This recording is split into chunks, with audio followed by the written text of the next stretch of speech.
guys, welcome to Market Express.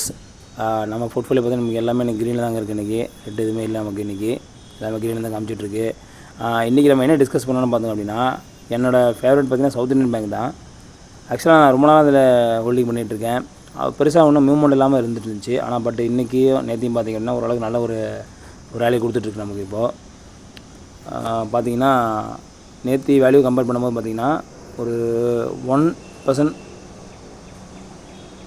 to 7% நமக்கு return கொடுத்துட்ருக்கு உங்களுக்கு. இப்போ நேற்று மட்டுமே இந்த ஒரு 1 வீக்கில் நமக்கு இப்போது நம்ம ஸ்டாக் பார்த்திங்கன்னா போர்ட்ஃபோலியோ மைனஸில் போய்ட்டு இருந்தாலும் பட் நல்ல ரிசல்ட் கொடுத்துட்ருக்குங்க.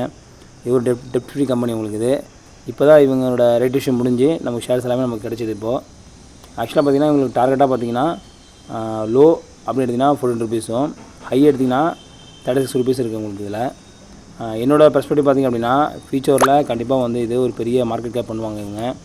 ஏன்னா நிறைய இடத்துல பார்த்திங்க அப்படின்னா சவுத் இந்தியன் பேங்கோட பிரான்ச்சஸ் சரி, ஏடிஎம் சரி நிறைய பண்ணி கொடுத்துருக்காங்க.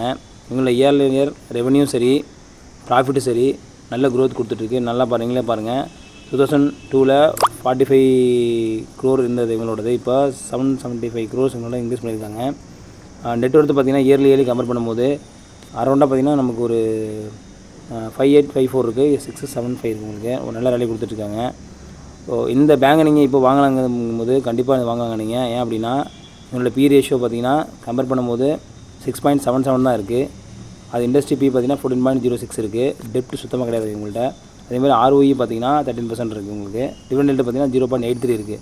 அதாவது சின்னோண்டு மார்க்கெட் வேல்யூ பண்ணியிருந்தாலும் இவங்களோடது. ஆனால் இவங்களோட டிவிடெண்ட் இல்லைங்கும் போது ஒரு மிகப்பெரிய விஷயம் தான் உங்களுக்கு அது. ஸோ அதனால் நீங்கள் கண்டிப்பாக இந்த ஸ்டாக் இன்வெஸ்ட் பண்ணலாம். கொஞ்சம் கொஞ்சமாக இன்வெஸ்ட் பண்ணுங்கள், பல்கான அமௌண்ட் போட வேணாம். ஒவ்வொரு ரேஞ்சும் கம்மி பண்ணி வரும்போது கம்மி பண்ணி இன்வெஸ்ட் பண்ணுங்கள். ஒரு 29 அந்த ஆவரேஜ் பண்ணுங்கள், ஒரு ஆவரேஜ் பண்ணுங்கள், 26 ஆவரேஜ் பண்ணுங்கள், 30 ஆவரேஜ் பண்ணுங்கள். அப்போ தான் வந்து உங்களுக்கு ஆவரேஜ் பண்ண தான் வந்து உங்களுக்கு நல்ல ரிசல்ட் கிடைக்கும்.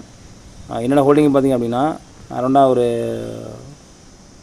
4 மந்த்ஸாக ஹோல்டிங் பண்ணிகிட்ருக்கேன். ஜான், பிப்ரவரி மந்த்து, அப்போ மார்ச் மந்த்து, ஏப்ரல் மந்த் பண்ணிகிட்ருக்கேன்.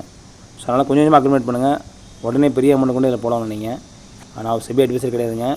நீங்கள் செபி அட்வைசர் கண்டிப்பாக நீங்கள் ஸ்டாக் இன்வெஸ்ட் பண்ணலாம். தேங்க்யூ வெரி மச் மக்களே. தேங்க்யூ.